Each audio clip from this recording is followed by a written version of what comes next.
You're listening to the Travis Makes Money podcast presented by GoHighLevel.com. For a free 30-day trial of the best all-in-one digital marketing software tool on the planet, just go to GoHighLevel.com/Travis. What's going on, money makers? Welcome back to the Travis Makes Money podcast, where it's our mission to help you make more money. If you're new to the show, we release brand new conversations just like this one with unconventional money makers 7 days a week. So if you haven't yet, please be sure to go to whatever podcast app you're listening to right now, including YouTube, and subscribe, follow the show there so you never miss out on an opportunity to learn how to make some more money. Today on the show, we're talking a little bit about marketing and sales with my new friend, Ann Carden. Ann is a top business growth expert, marketing and sales strategist, and consultant. She's the CEO of Carden Incorporated and the expert in you attraction marketing and media agency and brand. Ann has more than 43 years of business marketing and sales experience with over 34 years as an entrepreneur. She's built 7 different businesses, and she's been consulting for the past 14 years, helping her clients attract high-end clients and scale to new heights. Ann, thank you so much for taking the time to join me on the show today. Travis, I'm excited to be here with you. This is going to be fun. Let's go back in time and tell me how you made your first dollar ever. My first dollar ever was when I was about 7 years old or 8 years old. And I sold craft classes to the neighborhood kids and taught them how to do these paper mache balloons. So I think I've always, All right. Yeah. Sold craft classes. Yes. That's a new one. I think that's a first. It is. Yes. I think that's a first on the show. Yeah. Okay. So tell me how you made your most recent dollar. Yeah. So right now, what I do is I help people build really high-end premium coaching consulting businesses or professional service businesses and scale. So, and even write their book and build around their book. So a lot of different ways we kind of craft that. So you call yourself a marketing and sales strategist and consultant. This is something you've been doing for decades now. Let's go back in time to the first real business that you had that wasn't selling crafts to neighborhood kids. Yeah, well, it's funny that you should say that because it actually was a craft business. Oh, so sweet. I left corporate after 13 years and wanted to be a stay-at-home mom. And we were financially struggling and I was looking for a way to make money and I knew how to make things. And so there was a little store. There wasn't a lot of opportunity. We were outside of a small town and there was a little store in town where they had consignment crafts, and crafts were exploding across the country at that time. This was about 35 years ago. And I thought, well, I'll just make some things and I'll take them into that little store. And I did. And after a couple of weeks, what I took in did not sell. So I said, tell me what's selling. And she said, these rabbit dolls. And I thought, I have no idea how to make a rabbit doll, but you know what? I'm going to figure it out. And long story short, I did that business for 7 years making craft dolls. I had my own designs. I did all my own designs. They were signed, they were numbered. I was shipping all over the world. Wow. Before we had home computers and yeah. This is basically the equivalent to an Etsy shop. Yeah, it is, except I was in stores all across the country and I was shipping globally, and I was advertising in international craft magazines. I had several employees. I had other moms that were coming in and out of my home. I was basically had a manufacturing company running in my home, and they were coming in and out and they were helping with different things that I was doing in different parts. And it was like an assembly line, but they didn't work in my home. They would come and pick stuff up and go do it. And I did that 7 years. It was very, very successful. And then I got into the pattern side of it where we saw the market shift. A lot of things were coming in from China and different places. And I shifted into the pattern side of it as another revenue stream. And so then I was doing designs where other people could make my dolls. So when I sold that, when I got into my next business, I sold that, and I actually sold the designs and the patterns, sold out to a pattern company. So when you were doing that business, was the marketing and sales piece something that just kind of came natural to you, and that's why you leaned into that? What ended up pushing you down that direction? Yeah. So just to be clear, the marketing and sales is one. I have 2 businesses. So I'm also a business growth consultant. So I help people grow businesses. And then the marketing and sales is another entity of that. But as far as the marketing and sales, to some degree, yes, I actually went to school for retail management. And when I was in corporate, I worked in retail management and really high-end department stores. So I was responsible for events and a lot of things that would help my departments grow. I was managing multi-million-dollar departments. I was at one time I was a manager over cosmetics where I had 35 women working for me that all had their own cosmetic lines. And so I learned marketing like through that because I was responsible to make sure that the departments that I was running were successful. Even though I wasn't running the funding for that, I still had to really know how to do marketing. And then sales I've been doing forever. I mean, even as a kid, I always sold things. So Was that your experience in corporate America, or were you doing something different? yeah, and so in corporate America, when I first went into retail management, while I was still in school for that, I had to go in really as an employee, and I had to sell. So I was in those departments, selling whatever department I was in. And then as I started climbing that ladder and started getting into the management side of it was still a big part of what we did, and I had to teach people how to sell. So yeah, I've been doing that like over 40 years. What's been the favorite business that you've ran? Mm. I know it's kind of like picking between your kids, but I've loved all of them. I mean, that's the crazy thing. I've loved them all until I haven't. But I have to say, I really have loved coaching and consulting, like really helping people grow their own bit, like help them be successful, teach them what I've learned all through the years building. Um, that was really where my passion came from, all the experience and the mistakes and the hardship and everything as I was growing and building businesses. And I just knew I wanted to help other people be able to have faster success. And so I really think the coaching and consulting I love. But honestly, when I was in fitness for 20 years, 2 health clubs, 2 weight loss centers, sold all of those. okay. But I did that for 20 years and I absolutely loved that too. So I think really there has not been, because I've always kind of followed my passion and what I was already good at and excited about. There really hasn't been a business I haven't liked. Do you think that's generically good advice to follow your passion? As long as it can make money, as long as it can be a business. I think this is where a lot of people make a mistake is they only follow their passion and they don't think about, is this a viable business? It Yeah. has to be a viable business. But if you can merge those two worlds, oh my gosh, you've got gold. I mean, Yeah. you've just got gold. You've got something that will keep you excited and you've got something that can change your life financially.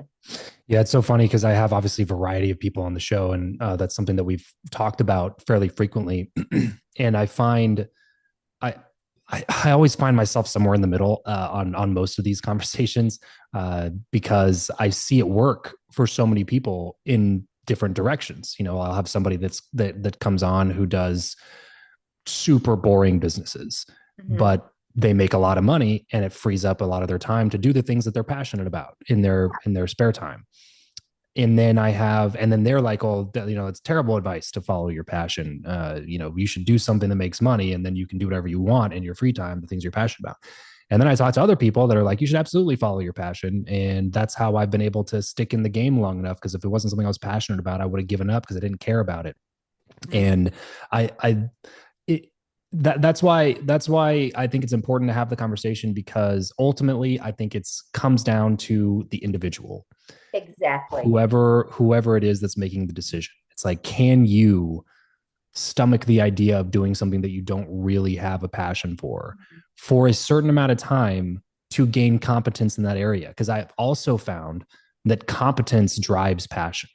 Mm-hmm. If you get good at something, the passion kind of follows that thing, right? And I We think, like it a lot more. Yeah, we like what we're yeah, good at. right, Yeah, yeah, exactly. It's more fun to do something that you're good at, yeah. regardless of what that thing is. That's what I think Mike Rowe proved with Dirty Jobs, was that Mm-hmm. he found all these people doing the craziest, nastiest things that you could imagine.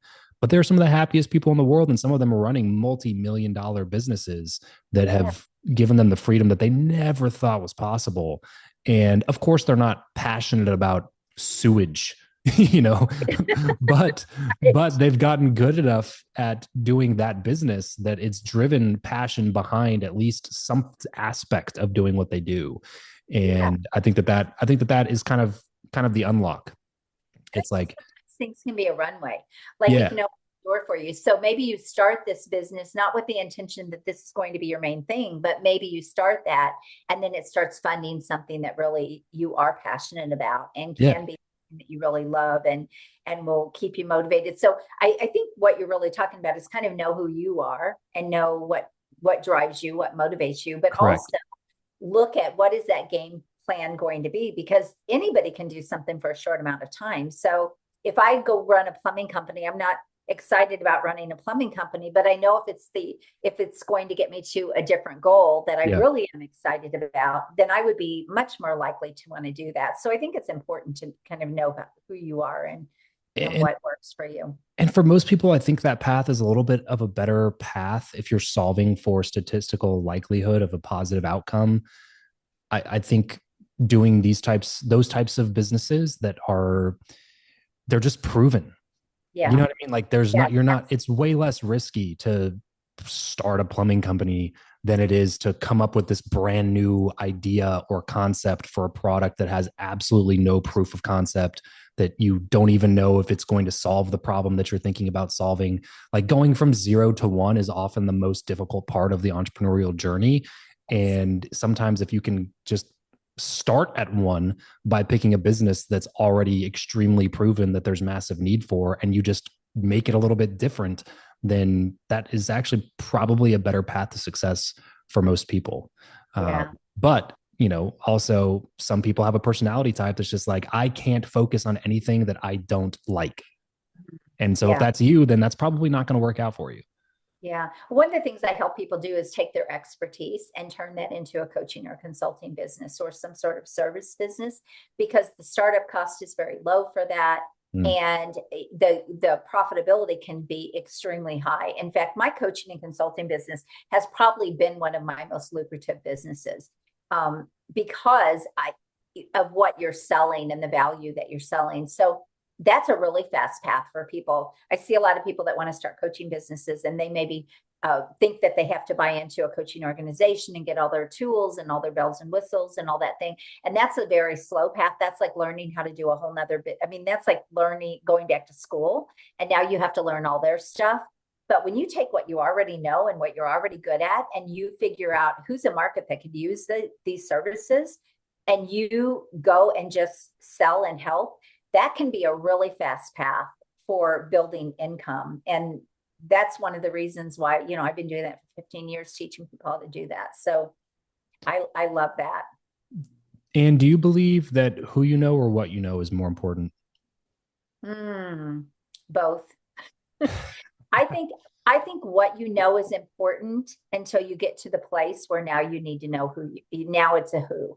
So everybody can get started with what they know, but they're only going to get so far because you only know what you know, right? So now it's going to be more valuable. Who do you know? Who can get me to that next level? Who can give me that contact? Who can show me what I don't know? We all reach that point. It doesn't matter who you are. It doesn't matter if you're a multimillionaire. They coach with billionaires or they get billionaires to mentor them, right? So there's always new levels and there's always more that we have to learn. So that's where I think the who you know really is important. In your experience, how do you go about finding those types of relationships? Well, I've been doing it. I used to do it offline. So I would do it through networking. And that was the main way that I would do it. Now I do everything online for the most part. Networking defined as what? Well, partnerships. I do a lot of strategic partnerships. As far as my clients, everything that I do really is online. Mentors. So, I run virtual events. I have my podcast. I'm on podcast. I build a lot of relationships that way. And I've even built a lot of strategic partnerships through my podcast. I get clients through my podcast. So all of those things are part of my marketing strategy. And then I speak. And when you go speak, you meet people and always, one of the things that I always teach my clients is, be the authority, be the person that I always say, try to be the person at the front of the room if you can't, or look for the person who is sort of running the show. And those are going to be your faster paths to when you talk about who do you know, those are always going to be your faster paths because they've already got the network. They already know people. Yeah. Tap into that and, be able to hone those relationships and it will work really well. Yeah, be the host or connect with the host, Yes. essentially. Yeah, I love that advice. That's more or less a lot what I've taught people over the years is basically if you are not the type of person that likes to host things, now being the host to me is always the play. If you can be the one hosting the event, if you can be the one hosting the podcast, if you can be the one hosting the meetup, there's always value there. Regardless of how small you're starting. Some people just think that, well, I don't want to do it like this. I want to have 1,000-person event type of a thing. And if I can't do that, I don't want to do it or whatever. And it's just like, yeah, but you just got to get started doing what you do with Yeah, what but you I want have. to And, speak to that, you know, Travis. I've made a heck of a lot of money in rooms with 12 people. that's right. That's exactly right. It's about quality, not quantity. It is And 100% about quality. Yeah. And it's just start with what you got. If you can't afford to drop a bunch of money on a really cool meeting place, so find somebody who's willing to give you partner. their space for free because it's after their normal hours and you're going to bring them customers, even if it's only six. You know what I Yeah. mean? Like there's some sort of a bar or restaurant in your local area that wants more customers, that wants more awareness for their place. Okay, well maybe they don't do much business on whatever Sunday mornings. Okay, so see if they're willing to give you the space from 10 o'clock to 12 o'clock on a Sunday morning. If you can bring in a dozen people who are going to buy some stuff from them while you conduct a meetup or something like that. Yeah. That's also why I love podcasting mostly because like it doesn't cost you almost anything to get started and you'd be surprised at the quality of people who will say yes to an interview right off the bat. Um, and then you can kind of use that as a way to build a Rolodex of people to contact for that event. You know what I mean? That Yeah. was kind of my MO from the beginning, was just like build a massive list of really great quality guests. And then once a quarter, invite them all out to a dinner that I pay for, like Yeah. that led to a lot of really great stuff for me. It sounds like you're talking about being innovative too. And, I bootstrapped a lot of businesses. So every business I started with basically nothing, Mm. every one of them. And they just grew and I bootstrapped them along the way, very much like you're talking about. But another great strategy people can use is sell something before you do it. So I used to do this in my fitness business all the time. I remember when spinning came onto the scene and I wanted to get spin bikes, but they were incredibly expensive. And I was going to be the first person in our location, in our local market, to do spinning.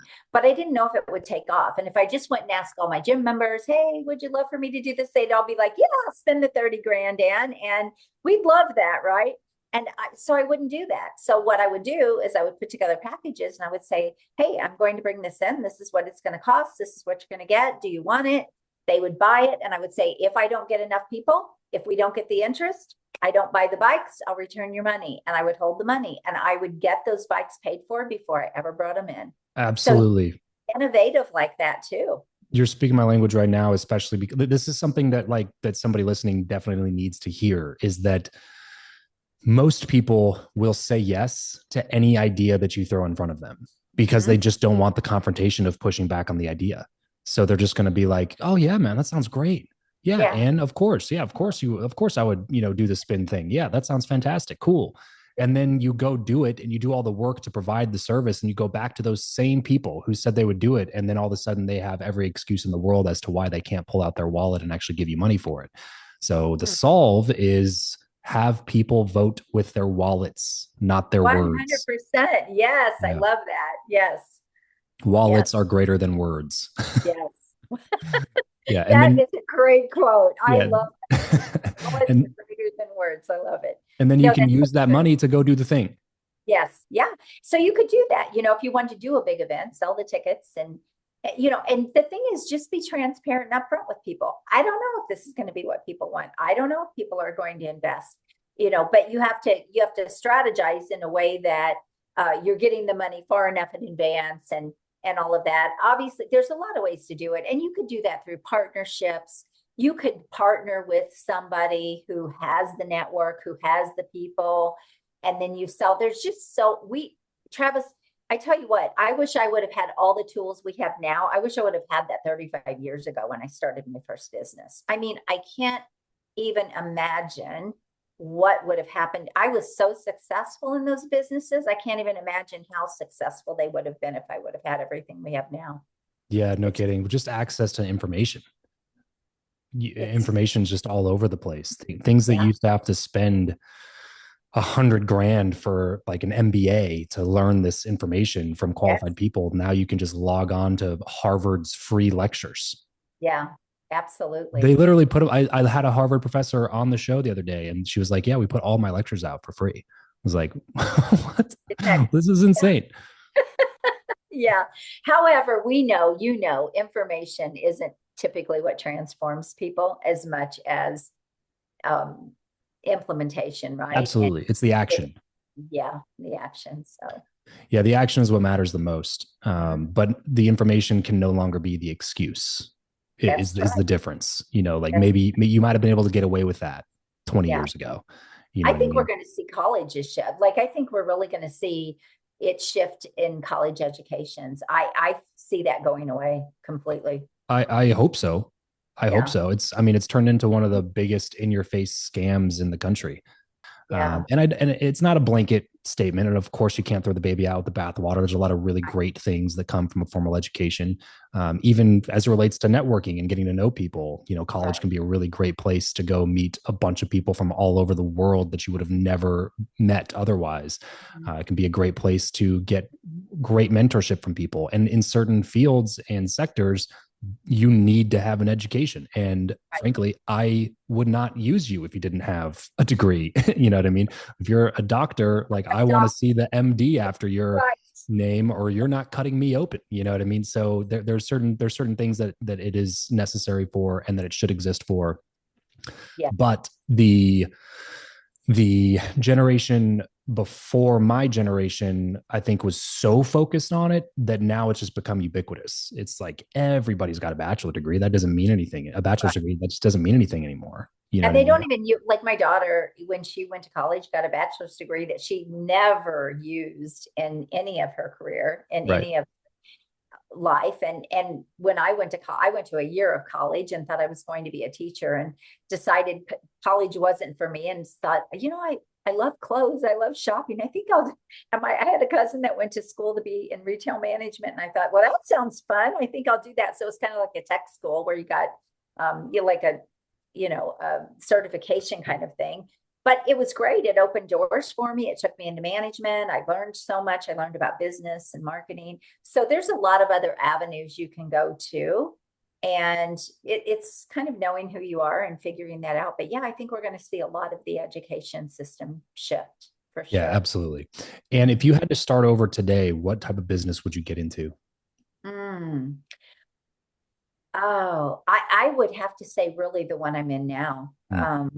more than anything, because even though information is out there and it's everywhere, people still need that ongoing support in the details and the Sure. weeds kind of help. And people are really in need of expertise, I like was going to true. say, yeah, there's a really big difference between general information and specific information. Yes, yes.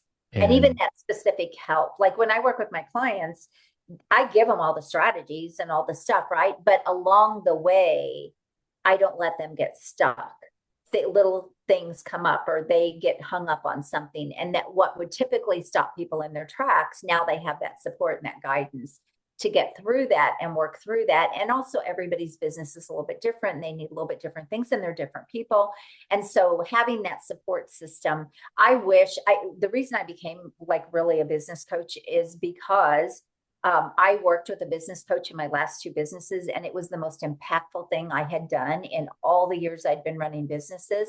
And I thought, this is my next thing. I'm going to do this for other people because it changed my life. I love that. And, and so that was really my mission when I started it. But it's Shows been so great. it shows the type of person that you are, that you had already been running successful businesses for a couple decades, and then you're like, you know what, I think I need a coach. Yeah. Let me get a business coach in my fifth business.